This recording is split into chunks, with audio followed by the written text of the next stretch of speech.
On this Indiana Expeditions, we'll investigate electrical energy and how we use it to do work. We'll take a look at some new ways electricity is being produced as we study the science behind generating electricity. Follow me, it's time for another expedition. Indiana Expeditions with Rick Crosslin is made possible through the generous support of the Eli Lilly and Company Foundation, dedicated to improving the lives of patients and the communities we serve. The Dr. Laura Hare Charitable Trust, enhancing Indiana's natural environment through preservation and protection of ecologically significant natural areas, and promoting environmental education, stewardship, and awareness. And the Indiana Academy of Science, serving Indiana science since 1885.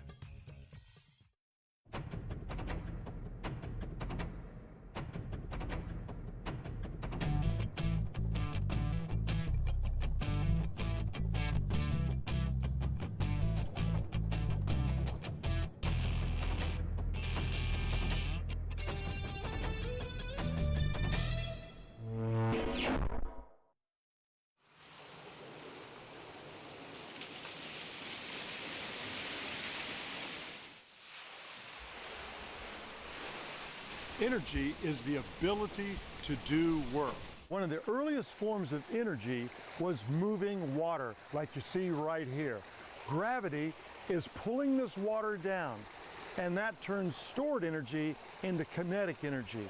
And when things are moving, we can make them do work for us.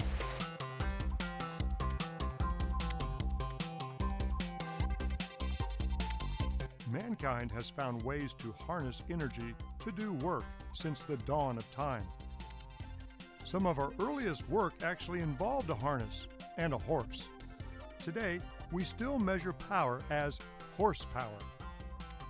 Over the years, we have developed many ways for energy to work for us, but the same basic principles are still there. Energy cannot be created or destroyed, but it can be converted into different forms. Moving water is powering this grist mill. As this water cascades down around the wheel, that force of gravity that's pulling the water turns the wheel, and then that energy is transferred inside to do the work. Take note of the spinning as the wheel turns.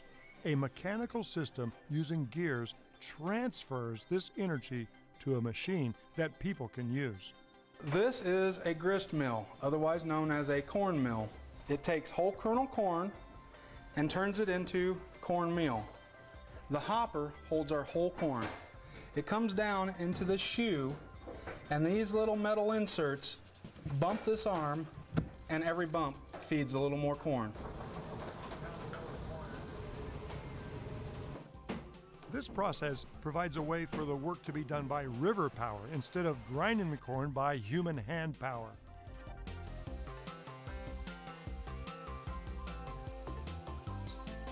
This concept is still in place today.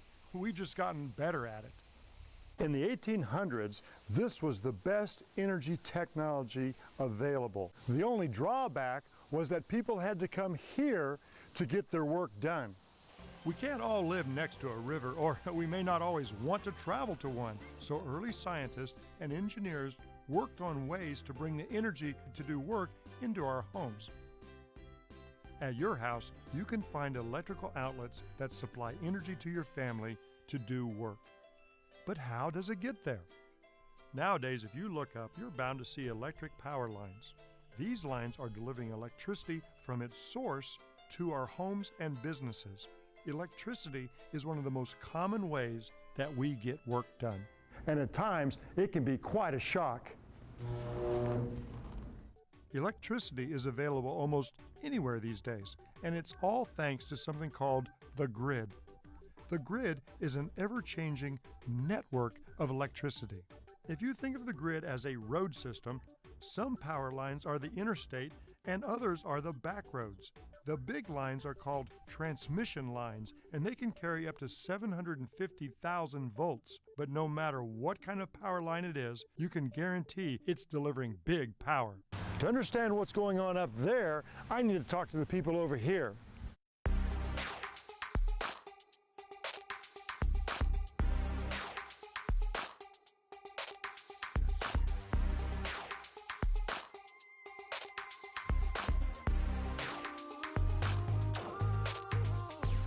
REMC stands for Rural Electric Membership Corporation.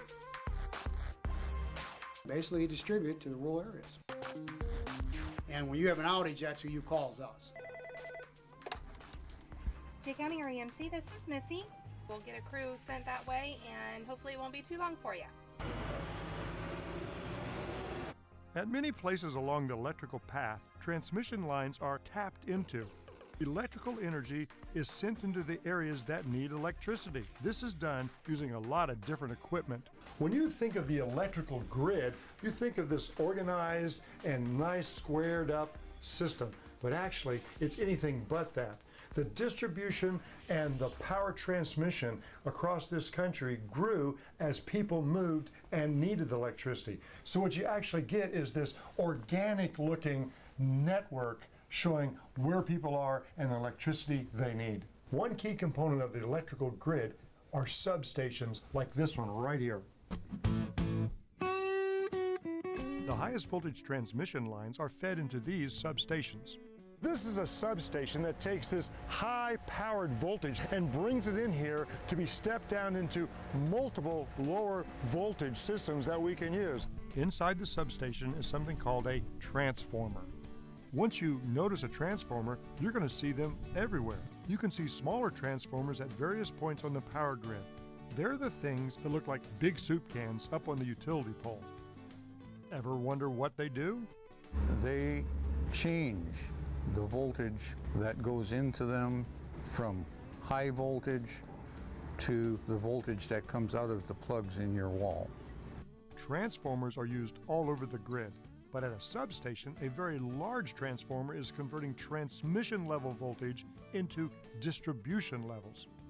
We don't want to put transmission voltage out on the distribution lines because that would cause a lot of damage. These distribution lines are the ones that you can see along most roads, and those are the ones that go by your house. At your house, another transformer is used. Every house has a transformer taking the distribution level down to the usable 120-volt line. Just look at the closest utility pole to your house. You'll probably see your family's very own transformer. The consumer's at the end of the grid when it goes in their house. The electricity being used at your house is being measured by a meter. When the disk is spinning, current electricity is going into your house. This is how electric providers know how much to charge your family for the electricity you use. Oh, oops. It's also why your parents are always reminding you to turn off the lights when you leave the room. Safety is very important around electricity. Trained professionals called linemen are the only people that should work with power lines. Something as simple as a balloon can cause quite a problem.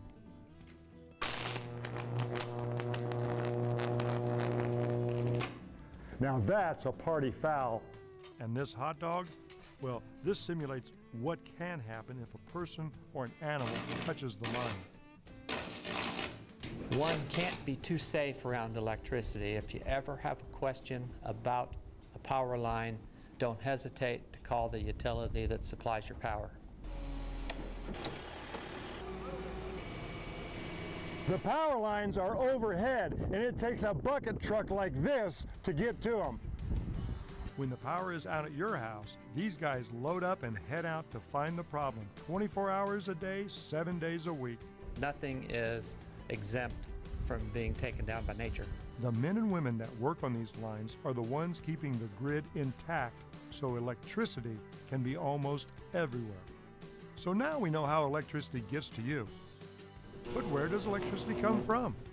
In ancient times, people studied the sky and observed a mysterious natural force, lightning. However, we didn't find a way to use it down here on Earth until much later. Here's how it works. That spinning water wheel is very much like the spinning of a generator. Did you know a generator is a machine that we use to convert mechanical energy into electrical energy, or electricity? Generators use a spinning force, like the mill wheel, to pump electricity along a conductor. In 1831, a man named Michael Faraday, a scientist from England, discovered that when he moved a magnet along a piece of copper, it created an electrical force. copper is a conductor of electricity, which means it allows electrical current to flow along it.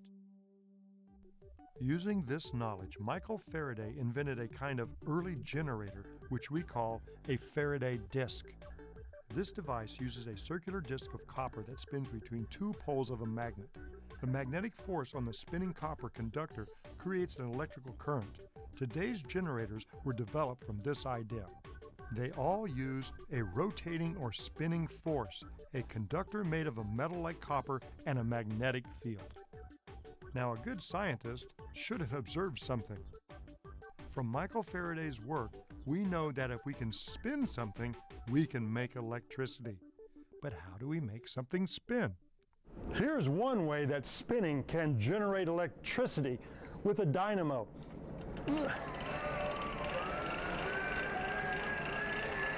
However, it takes a lot of work on my part, and even a fan like this may come in handy, but I'm not really sure how long I can keep this up. The grist mill is spinning because the water is moving over the wheel. This same idea can be applied to make electricity using a hydro turbine, but there are many ways to spin that wheel to generate electricity. The technology of a grist mill is an old idea. However, today we get our energy from something even older, coal. As we have learned, coal is a fossil fuel created over millions of years through a combination of the sun, plants, and pressure. Coal is an excellent combustible material, which means it burns evenly at a high temperature for a long time. This is the Duke Energy Gibson Power Plant. The Gibson Station is the third largest power plant in the country. They generate electricity here by burning coal.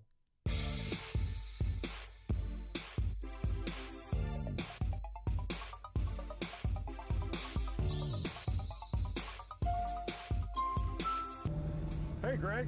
Hi, nice to see you. My first stop on the tour was near the top to take a look at the various environmental controls for the power plant.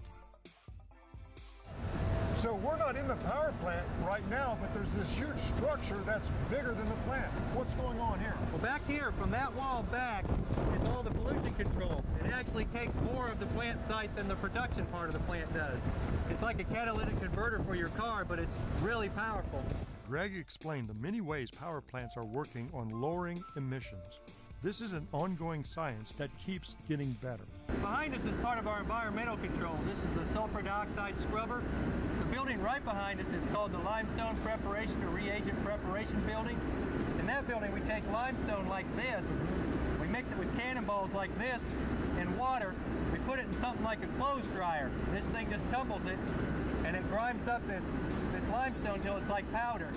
This process of using limestone absorbs greenhouse gases released from the burning coal and reduces the amount that goes into the air. To generate electricity, coal from around Indiana is brought in by trains to the power plant. Well, this is where we put fuel in the tank for the power plant. That's how we fill it up. But this is the coal coming in from the coal pile outside of the plant. This belt's running about 12 miles an hour. You can't run as fast as it goes. But the coal is still potential energy at this point in the process. It's not ready to be burned yet. It's still about 1 inch size. To burn it, you have to make it like dust, like powder. That's a test thing that's getting ready to move. Oh, We can just wait for it to move. It's moving right now on its own, huh?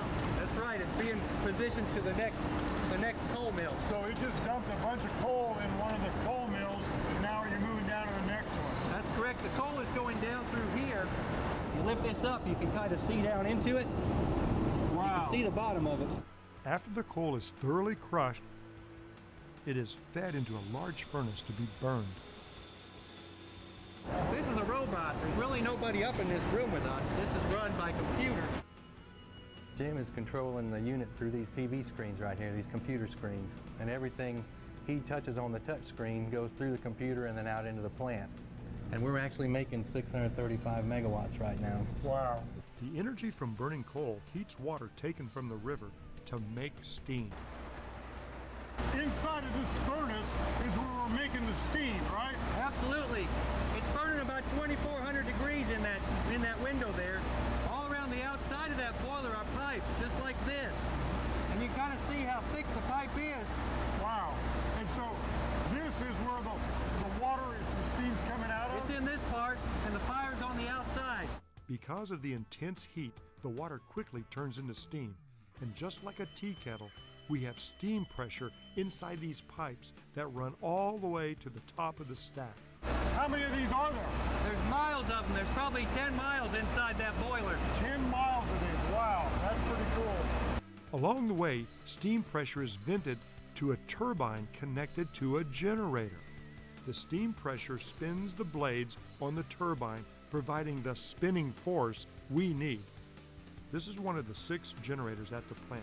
Here, steam energy is being converted to electrical energy. And lots of it.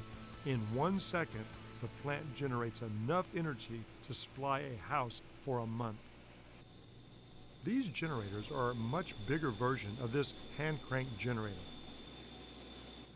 But in this case, steam is the force used to make the spinning happen. All the electricity we make leaves the plant in the substation. Here at the plant's own substation, electricity is sent out at 345,000 volts, and it's delivered through our diverse power line system to many Duke customers on the grid. Did you know the U.S. grid is actually a patchwork of 3 separate electrical grids? The Eastern Interconnection, the Western Interconnection, and the Texas Interconnection. When I'm talking about electrical energy, one of my favorite places to go is Stoutfield 4th grade, because I know a teacher that is electrifying, Mrs. Jordan. Let's go check it out.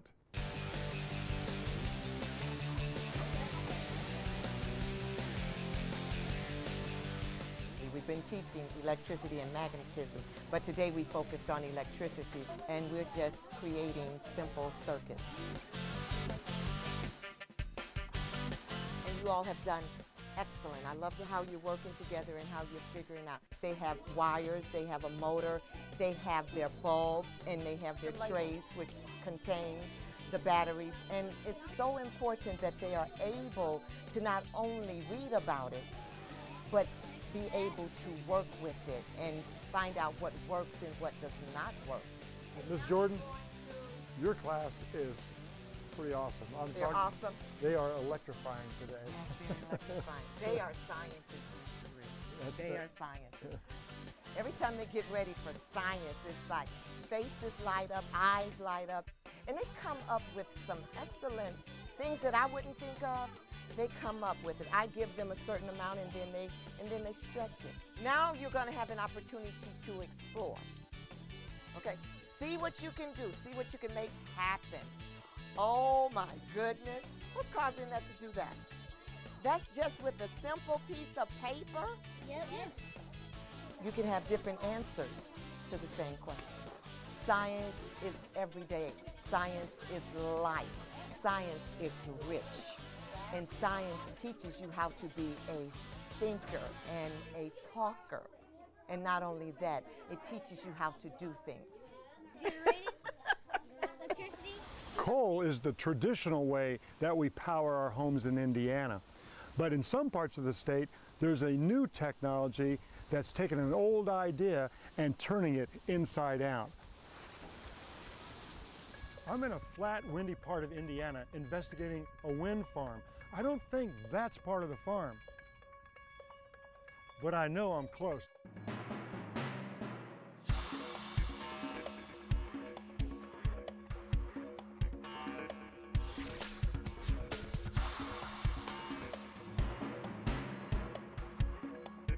This is a wind farm. These things that look like giant fans are called wind turbines.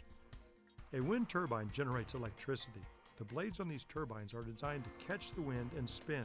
And as we know, if something is spinning, we can transfer that energy into a generator, which will produce electric current.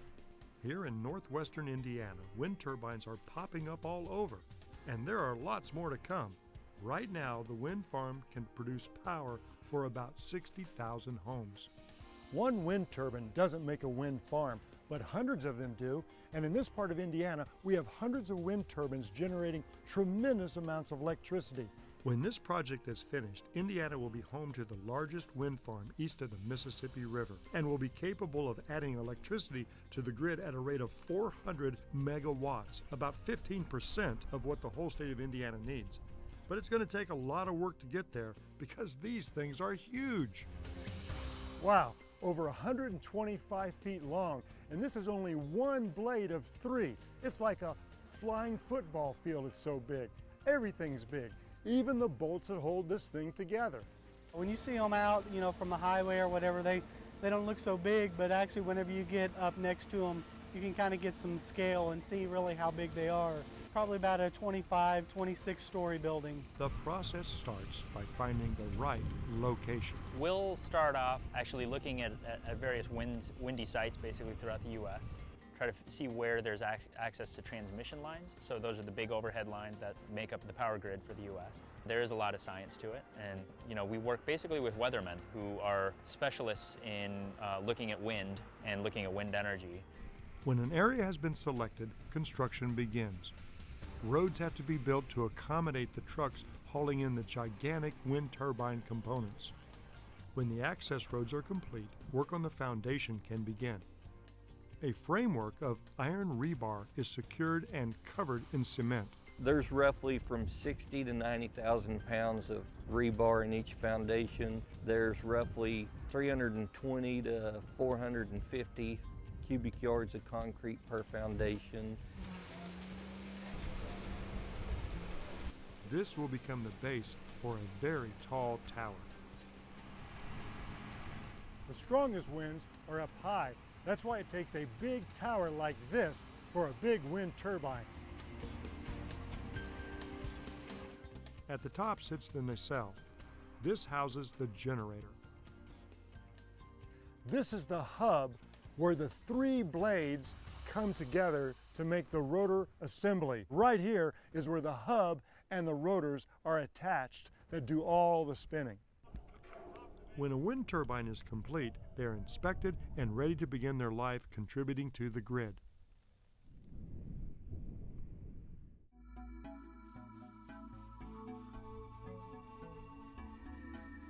When you look at it and you see them spinning in the air and you think that that's producing power, and you think, what is it using to produce that energy? Just the wind. These turbines only need a wind speed of 6 to 8 miles an hour to work. And in this windy area, these turbines are almost always spinning. Energy from the turning blades is transferred inside the nacelle to a generator. As electricity is generated, it is sent down the tower into an underground network of transmission lines. These lines are fed into the existing transmission lines near the wind farm. With this system in place, all of these wind turbines are adding power to the grid. For a wind farm, generating electricity is a breeze. Generating electricity with wind is a great idea as long as the wind's blowing. But what happens when the wind stops? There's got to be a way to store this energy. One idea is with a rechargeable battery like this.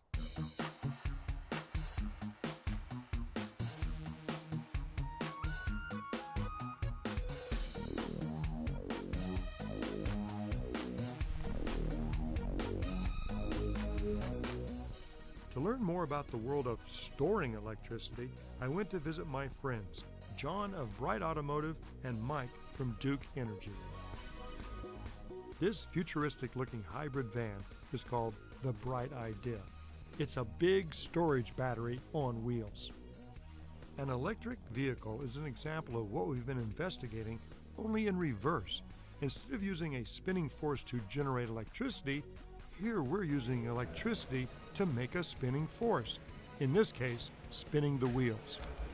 There are all kinds of electric vehicles out there, but this one could really make a difference.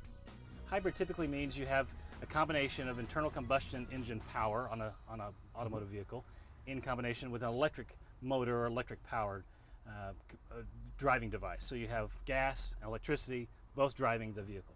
the bright cars are being designed for commercial use. This is a tool in someone's toolbox. We targeted the most inefficient vehicle on the road today and the most prolific vehicle on the road today in order to make a difference for our country and the way we use oil and the way we see emissions in the skies. Folks that have parts and tools in the back and either delivering your mail or delivering a service. So by using electric vehicles to replace the ones that typically get 8 to 12 miles per gallon, we save big money as a community.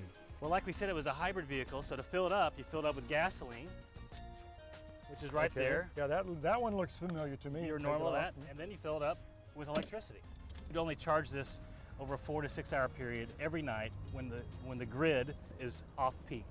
John's Bright Idea car has got a lot of people thinking in new ways when it comes to storing electricity. Since these vehicles are powered by batteries, they have to be charged. By plugging in and charging on a regular schedule, power companies can count on these vehicles to pull electricity from the grid on non-peak hours. So during the night, energy is stored to be used the next day. It's really the intersection of two major industries within our economy, the transportation industry and the electric utility industry. The opportunities that electric vehicles have for changes to our business and opportunities on the grid are really amazing and exciting right now. For the most part, we can't store electricity. So the advances in batteries that electric vehicles are driving give us an opportunity to optimize our system from an electric generation standpoint and understand how can we be more efficient in our generation, especially as we look to use more renewable energy. A lot of people think we're diversifying from petroleum to electricity.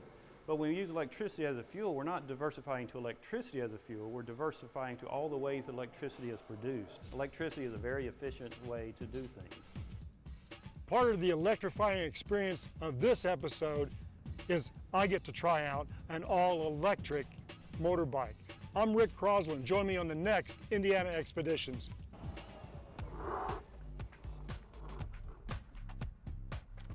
That was not on purpose.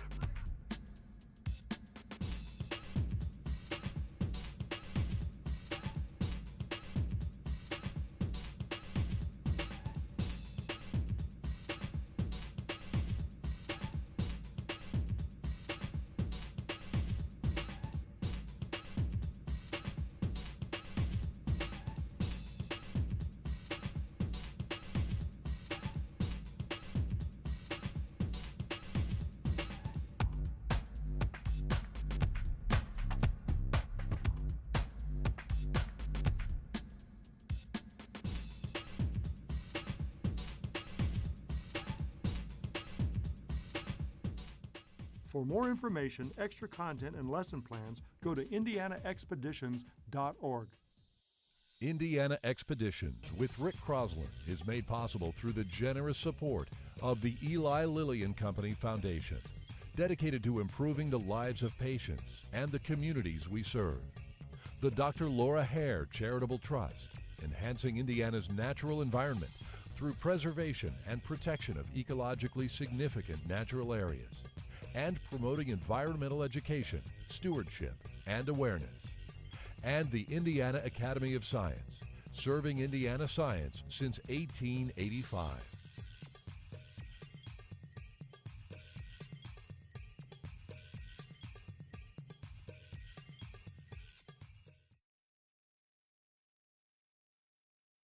On this Indiana Expeditions, we'll investigate electrical energy and how